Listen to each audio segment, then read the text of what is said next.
श्रीराम जय राम जय जय राम।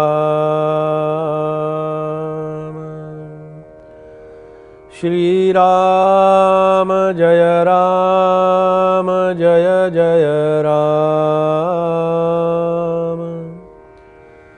श्रीराम जय राम जय जय राम।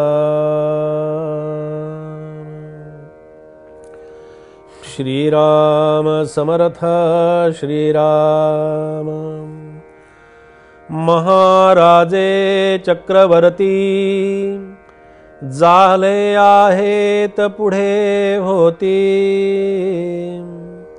परंतु कोणी सायोज्य मुक्ती देणार नाही श्रीराम।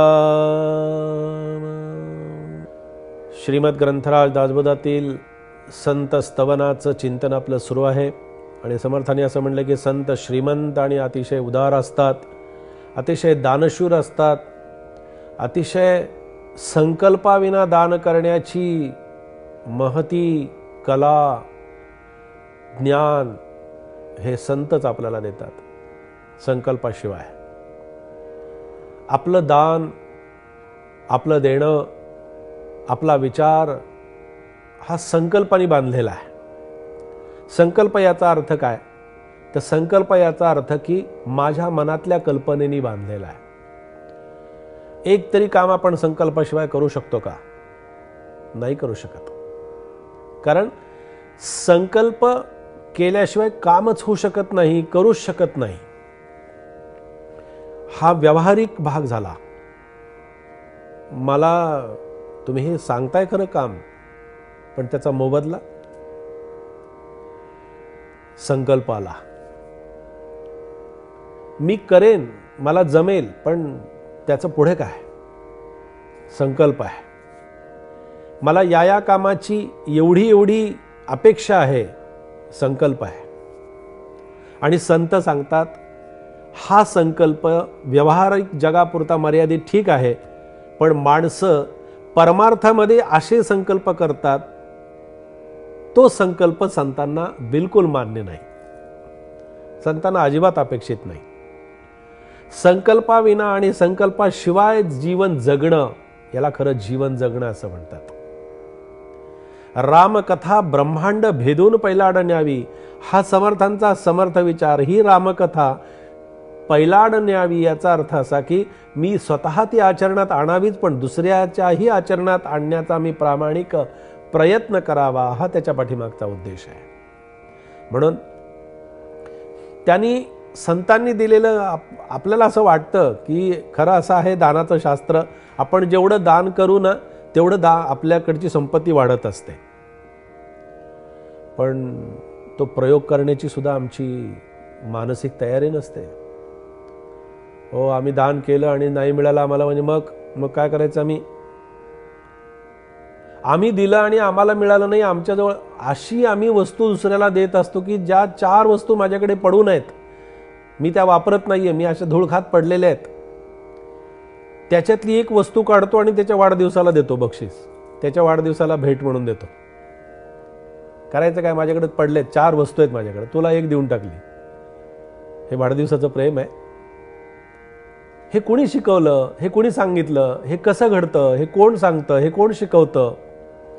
हा व्यवहारातला स्वार्थ मला कोणी शिकवण्यासाठी आलं का? तर नाही, कोणी आलं नाही, कोणी सांगितलं नाही। दे ना, तुला जी खरी आवडती वस्तू आहे ती कुठून तरी आण, ती दे, आणि ती दिल्यानंतर तुलाही समाधान होईल। इथे काय समाधान झालं? 4 वस्तू माझ्याकडे पडल्या, तुला एक दिली, झालं। माझा त्यात किती आनंद झाला की मला उपयोगाची नसलेली वस्तू मी दुसऱ्याला दिली, याच्यासारखा दुसरा आनंद मला दुसरा कुठला नाही। एखाद्या वस्तूवरती नाव टाकलेलं असेल तर नाव खोडून देतात, नाव पुसून ती वस्तू देतात, पुन्हा तिसऱ्यांदा 3-3 वेळा ती नावं पुसून परत नावं नवीन टाकून देण्याची प्रथा आहे। हा जीवनातला एक स्वार्थ आहे। आणि संत काय म्हणतात की असं दान जेव्हा आम्ही द्यावं ना दुसऱ्याला, आम्ही जेव्हा दातृत्वाची इच्छा मनामध्ये निर्माण असते, ते दान आम्ही जेव्हा करतो ना, तेव्हा ते दिलेलं दान असतं ना, त्या दानाची आम्हाला आठवणही होऊ नये, त्या दानाचं स्मरणही होऊ नये। पण तसं होत नाही। ज्ञान आणि दान दिल्याने ज्ञान वाढत असतं. ज्ञानाचंही तसंच आहे. तुम्ही दुसऱ्याला ज्ञान द्या, तुमचं ज्ञान वाढेल. तुम्ही तुमच्याकडचे संपत्तीतला काही अंश, काही भाग तुम्ही परमेश्वरासाठी, सद्गुरूंच्यासाठी अर्पण करा. सद्गुरू ते तुम्हाला कुठून ना कुठून तरी, त्यांच्यावरती ऋण ठेवणार नाहीत. भगवंत आपल्या डोक्यावरती कर्ज कधी ठेवत नाही.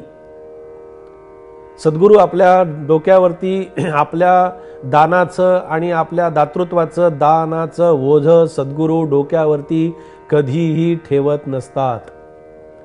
म्हणून आपल्याला जे द्यायचं आहे त्याच्यासाठी ती इच्छाशक्ती असण्याची आवश्यकता असते. म्हणून समर्थांनी या ठिकाणी फार सुंदर म्हटलंय की जे दान करतात ना, ते ज्ञान आणि दान केल्याने आपलं ज्ञान वाढत जातं. म्हणून महाराजे चक्रवर्ती झाले आहेत पुढे होते, परंतु कोणी सायुज्य मुक्ती देणार नाही. लहान मोठे चक्रवर्ती, सम्राट, राजे आत्तापर्यंत आले आणि कित्येक पुढे गेले सुद्धा, पण त्याच्यानी काय झालं की पुढे पण दानशूर असले तरी सुद्धा सायुज्य मुक्ती कोणी देणार नाही. सायुज्य मुक्ती याचा अर्थ काय?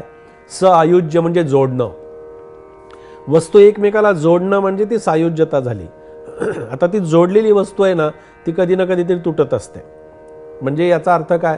कुठलीही मुक्ती शाश्वत नाही, कुठलीही मुक्ती टिकणारी नाही. पण भगवंताशी नातं जोडायचं आहे ना, मग सायुज्यतेनं जोडावं. भगवंताशी प्रेम जोडायचं ना, ते सायुज्य मुक्तीच्या माध्यमातून जोडावं. आणि असं सायुज्यतेचं दान आणि जे काही खरं आहे देण्याची वस्तू, ती संत आणि सद्गुरू आपल्याला देत असतात. सअयुज्यता म्हणजे जोडणं, एकमेकाशी एकरूप होऊन जाणं. दोघं जण मित्र असतील, विचारांच्या माध्यमातून जर एक झाले तर त्यांच्यासारखं वैभव खूप मोठं त्यांना उपभोगता येतं.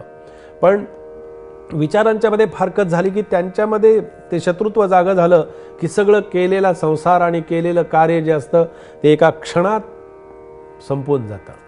म्हणून अशा दृष्टीनं आपण संतांच्याकडे पाहावं. एक कुटुंबामध्ये एक मुलगी होती आणि तिची आई वयस्कर म्हातारी आहे आणि म्हातारी आई मुलीची आठवण करते. पण मुलगी कुठेतरी तिला बाहेर फिरण्याची, जाण्याची, खाण्यापिण्याची खूप मोठी हौस असायची. बाहेर जायची, फिरायची, इकडे तिकडे जायची. पण आई आपली घरात आजारी पडलेली आहे, घरात आहे तशीच राहायची.